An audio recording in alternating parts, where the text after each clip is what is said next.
That Christmas, I was pulling a double shift in the ER. Meanwhile, my parents and sister told my 16-year-old daughter there wasn't space for her at the dinner table. She ended up driving herself home and spending Christmas alone in a quiet house. I didn't cause a scene. I responded with action instead. By the next morning, my parents discovered a letter on their doorstep and began yelling. On Christmas Eve, I returned home just before midnight, exhausted. I'd been doing chest compressions on a man who kept insisting he was just tired, despite the fact that his skin was turning blue. It had been that kind of shift. So when I spotted Abby's boots by the front door, my first instinct was that someone might be injured. Then I saw her coat tossed over the armrest, her overnight bag still zipped up, and her body curled on the couch in that tight, uncomfortable position, like she didn't quite trust the furniture to hold her. I stood there, waiting for the logic to settle. She was supposed to be at my parents' house for their traditional Christmas Eve overnight. She had pleaded to drive herself this year, her first Christmas with a new license, proud and eager to show she could handle it. She even left early to be extra respectful. Since my husband and I were both working late, the plan made perfect sense, until it didn't. "Abby," I called out softly. Her eyes opened immediately, like she hadn't truly fallen asleep. "Hey," she said quietly. "Why are you here?" She sat up slowly. "They said there wasn't any room." I blinked. "Room? Where?" "At the table," she replied. Her voice cracked in the middle, and she tried to mask it with a shrug, but it didn't land. "They said they weren't expecting me. Too many people were already there. Grandma said she couldn't just add another chair last minute. She looked stressed, like I was making her night harder. But you arrived on time, right?" "Yeah, right on time." She gave a dry laugh. Grandma opened the door and looked at me like I'd shown up to the wrong celebration. Abby paused for a moment before continuing. "She said there wasn't a bed left either. That was the second excuse. She claimed they didn't want me driving late at night, but also didn't know where to put me. So I left." I stared at her. "Did anyone offer to take you home?" "Nope." "Did they at least let you eat?" She gave another shrug. "The table was full. Lily was in my usual seat. Grandpa was chatting with her like she was something special. No one really looked at me." Then Grandma said, "It's just a full house this year," and Aunt Janelle nodded along. "So I left." Her eyes flicked toward the coffee table. "I made toast." I followed her gaze and saw it, a lone slice of toast, sitting on a paper towel. It was cold, a bit bent, with half a banana placed beside it. That was her Christmas dinner. I felt something twist in my chest, not quite rage yet, just that brittle, frozen feeling that comes before something breaks. "I wasn't that hungry anyway," she murmured.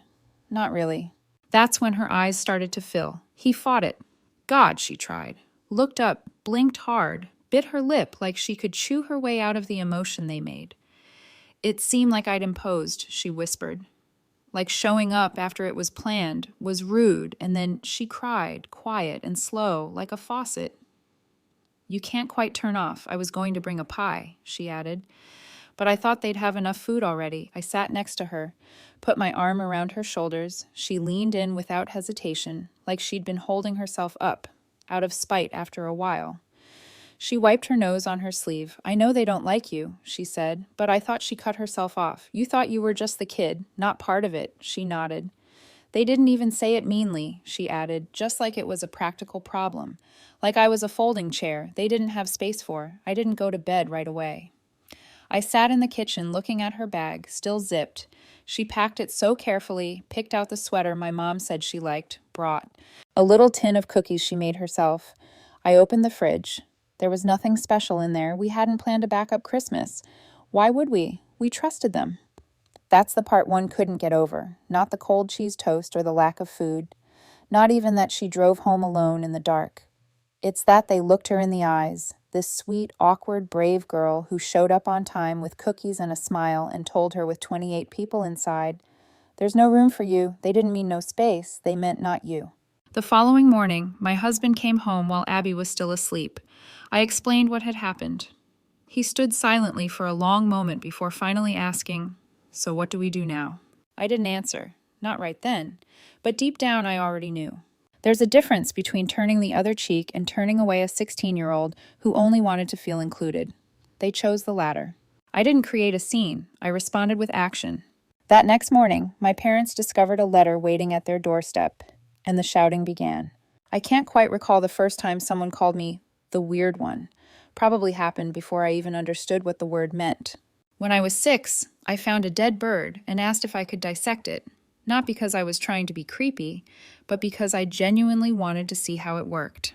My mom slapped her palm against the kitchen counter and snapped, "Jesus, Kate, what's wrong with you?" My sister Janelle screamed and immediately told everyone I was trying to create a zombie. I ended up grounded for scaring her. That pretty much set the tone. I adored anatomy books, asked for a microscope one Christmas, and talked about blood flow during dinner. At school, I was the kid who actually raised her hand in class. And in my family, that was all it took to earn the label of show-off. No one else in the family pursued college. Most didn't even finish high school on their first attempt. I was the only one studying during commercial breaks. By the time I was 12, my dad had started joking, half joking, that I wasn't really his.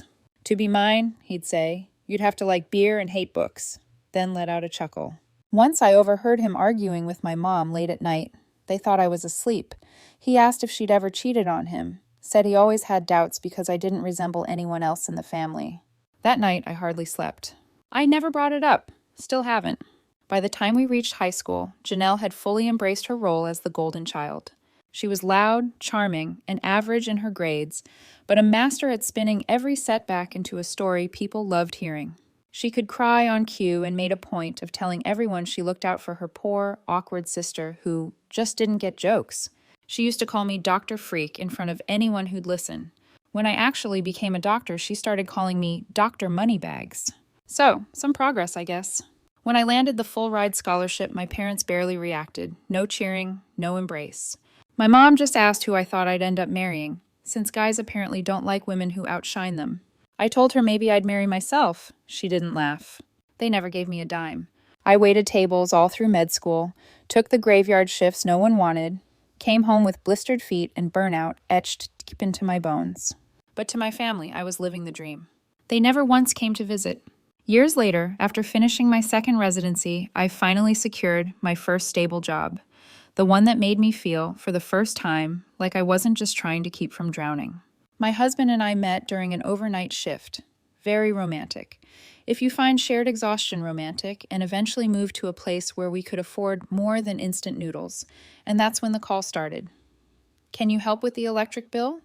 Can you co-sign this lease? Can you talk to a doctor friend about Uncle Pete's back lump?" I did what I could, most of it without hesitation, when my parents were approaching retirement way too early, and with zero savings, I stepped in. They'd never owned a home, always rented, bad credit, bad luck, whatever the excuse of the year was, so I bought a modest 2-bedroom house and handed them the keys. I told them it was a gift that I'd handle the mortgage. The house is in my name, but they live there like it's theirs. Rent-free utilities covered more often than not. Medical stuff, I have insurance access. Yes, I never said no until recently, a few months ago. Janelle called Lily her daughter, the one who can do no wrong, had been accepted into a prestigious STEM summer camp. "She's got your brain," Janelle said like it was a compliment. "This could change her life." I asked how much one. $200, she said. "But it's worth it. And you." Of all people, that's where I stopped listening. Abby never went to a summer camp like that.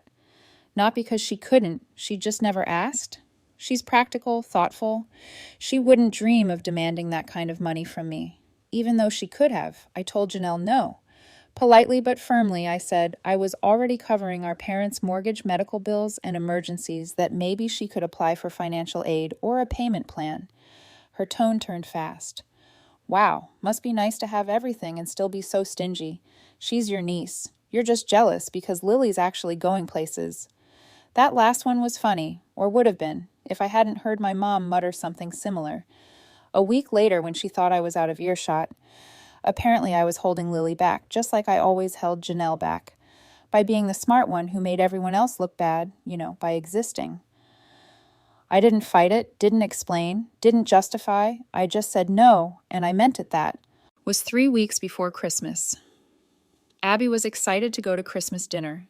Said she felt grown up being trusted to drive there herself.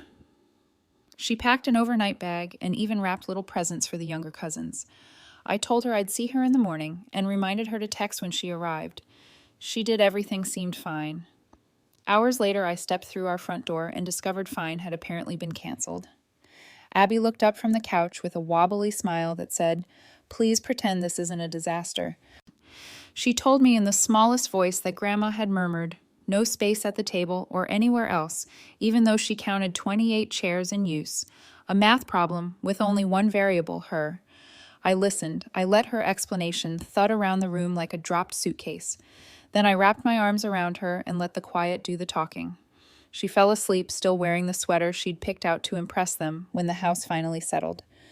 I sat alone in the kitchen, staring at the spot where her Christmas dinner should have been. I replayed every mortgage payment, every utility bill, just this once, Katie that had become forever. They hadn't run out of room. They'd run out of gratitude, and they'd used my daughter to send the memo. That was the moment the switch flipped. No more explanations. No more polite negotiations. I didn't even bother deciding if I'd act, only how soon we didn't speak much on the drive over. My husband sat beside me in silence, his hand resting lightly on my knee like a grounding. Wire not comforting exactly. Just solid present. That was enough. The morning after Christmas always has that weird, fuzzy quiet, like the world still hung over on sugar and wrapping paper. I was just hoping the house would be empty. It wasn't. There were still 2 extra cars in the driveway. I recognized one as Janelle's. The other probably belonged to whatever cousin had stayed late for leftovers. We got out. I held the envelope tight. I hadn't slept the shift. The scene with Abby, the cold dinner tray on the counter that still hadn't been cleaned up. It was all humming in the back of my brain like a blown fuse. I rang the bell. Waited. No one came. I rang again. Knocked. Nothing. Let's just leave it, my husband said gently. I stood there a second longer than nodded. We walked back toward the car. I tucked the envelope carefully against the doorframe where it wouldn't blow away. I was opening the driver's side door when I heard it. The creak of the screen, a slippered footstep. I turned. My mother stepped out, wrapped in one of those fuzzy robes she always wore during the holidays, the kind she used to brag about getting for 90% off. She bent down, picked up the envelope, opened it, and started reading. Her face went blank, then pale. Then she screamed, "Frank!" Her voice cracked like a snapped wire. "Frank, get out here. She's throwing us out." My dad appeared at the door in yesterday's clothes. What the hell? Janelle followed still in her Christmas pajamas, clutching a mug like she thought this was going to be a cozy morning. What's going on? My mom turned and pointed down the driveway like I was a stray animal that had just pissed on her porch. You ungrateful little. We got in the car and pulled away before I could catch the full sentence. Didn't matter. I knew the greatest hits by the time we got home. My phone was already buzzing. I ignored it. Then it buzzed again and again the 6th time I picked up. "How dare you?" my mom shrieked. No hello, no pause. Not even a fake concern for Abby. You've lost your damn mind. I held the phone away from my ear. I could still hear my dad yelling in the background. "If you do this, you're no daughter of ours," he bellowed. They didn't ask why, they didn't ask what happened. They didn't even mention Abby. Not once I hung up, they kept calling. Janelle started texting. I think one message actually said, "This is going to ruin your reputation. Think of your career." Oh, honey, my patients don't care where my parents live by evening. My phone looked like it had gone through a breakup. Missed calls. 14 texts. 3 voicemails. One cousin even had the nerve to message, "Not my place, but this feels extreme. You only get one mom." I didn't answer any of them. The next morning, there was a knock at the door. I looked through the peephole. Of course, my mother. She was standing on my porch in that same fuzzy robe, holding the eviction letter, now crumpled and damp, like she'd been squeezing it for 2 hours straight. I opened the door, but didn't invite her in. She didn't wait. "You're really doing this," she hissed, "after everything we've done for you." I let that hang for a second, then I said quietly, "You mean the house I bought for you, the bills I paid, the health coverage I arranged, because your Medicare didn't cover your blood pressure meds?" She flinched for a millisecond, then she straightened, eyes sharp. "We raised you. We gave you everything. You didn't even let my daughter." "Eat dinner," I said. That stopped her briefly, but she recovered fast. "Don't be dramatic. We didn't have enough chairs." "There were 28 people there," I said. "Even a neighbor," her lips pressed tight. "I didn't send that letter to be cruel," I added. "But if you think you can treat Abby like she's disposable—" "Oh, for God's sake," she snapped suddenly. Animated again. Stop acting like we're monsters. You're the one tearing your family apart over a misunderstanding, and now you're threatening your own parents. She held up the letter like it was evidence in a trial. Then, and I swear this part felt like theater, she ripped it in half, just stood there and tore it down the center, like that would somehow void the legal process there, she said. That's done now. If you want us to forgive you, you'll pay for Lily Science Camp and drop this ridiculous tantrum. She smiled like she just solved the whole thing. I didn't say anything, because that was the moment I realized they hadn't taken me seriously. Not for a second. Not when I was a kid, not when I became a doctor, not even now, to them. I was still the awkward, science-obsessed girl who should be grateful for scraps and stay in her place. The girl they resented, but never truly respected, they thought may. Wouldn't follow through, but they were wrong. So I let my mother walk off the porch muttering to herself like the hero in a tragic play, and I closed the door quietly, calmly. But in my head, I was already making the next move. My mother tore up the eviction letter, like it was a flyer for gutter cleaning right in front of me, right after accusing me of being selfish, loveless, and emotionally unstable. Then she had the nerve to smile and say, "Pay for Lily Science Camp and we'll forgive you." She said, "We'll forgive you." Like they were the victims, like turning away my daughter at Christmas was some sort of lapse in etiquette instead of cruelty. 2 mornings later, I met with a lawyer. I laid everything out. The house in my name, the mortgage I'd been paying for 7 years, the bills, the dental plan, the quiet sacrifices. He didn't flinch. "I assume you want a formal eviction," he said, like it was the weather. I nodded. The notice went out that same week. 60 days, paper, stamped, signature acquired. And this time they couldn't tear it up and pretend it didn't exist. I kept paying. The mortgage wasn't about to let my credit die for the sake of a statement. But everything else gone, utilities, cable, medical reimbursements, they got a crash course in what no support actually looks like. 2 weeks later, someone knocked on my door. It was Aunt Elaine, the good aunt, or so. I'd thought she had a tin of cookies and a rehearsed look of concern. "Kate." And she said, "I just want to talk." I let her in. I already knew why she was there. We sat in the kitchen. I poured tea. Neither of us touched it. "It just doesn't sound like you," she started. "There was throwing out your parents over a misunderstanding," she added gently. I laughed once, not kindly. I told her about the house, the bills, the Christmas Eve betrayal, how my parents had made room for 28 people, including a neighbor and 2 cousins I hadn't spoken to in a decade, but not their own granddaughter. Aunt Elaine palled. "I didn't know." She said, "They didn't tell you." I corrected. She left like someone who couldn't unhear what they'd heard. 3 days later, I got a text I didn't understand before I do now. 1 week before the deadline, my lawyer called. "They haven't moved at all," he said. "Then we proceed," I responded. That same day, I put the house on the market, priced it fairly, not inflated. I wasn't looking to squeeze out every dollar. I just wanted to be done. A buyer made an offer quickly. Families love that neighborhood. They only had one condition. The place needed to be completely vacated. "Vacant possession required," my agent reminded me. "Understood," I said. I didn't go on the day they were removed. The new owners handled it through official legal processes. From what I heard, it wasn't pleasant. But what followed wasn't any easier. Janelle, of course, took them in, naturally. My sister has always enjoyed pretending to be the more compassionate one. She gave the cousins interviews like she was on some kind of press tour. "She's abandoning them," she told them, all because of one holiday misunderstanding. 3 weeks later, she was standing at my front door. Her eyes were bloodshot, hair tied back in a frazzled bun. "I can't do it," she said, skipping any greeting. "They're constantly bickering. Mom says the living room is too cramped. Dad complains that my kids are too loud. They won't even agree to share a bathroom. I'm losing my mind." I leaned against the doorway, arms folded. "They need a rental," she told me. "You could at least help with that, just enough to cover a deposit." "No, Janelle. You saw them turn Abby away on Christmas Eve and stood there doing nothing. That was your choice." I nodded slightly. "This is mine." She blinked, hesitated, then turned around and left without another word. A week later, she kicked them out as well.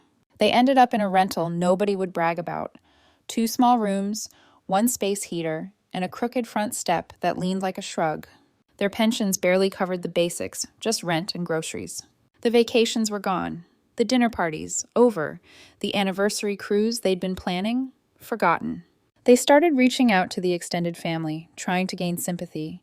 They claimed I'd abandoned them without notice, said I was unstable, cold, always had been. But by then, I had already spoken to the uncles and cousins, quietly. I sent them proof, scanned bills I had covered, a copy of the eviction letter, properly time-stamped and certified. One cousin simply replied, "Wow." Another sent a thumbs-up emoji.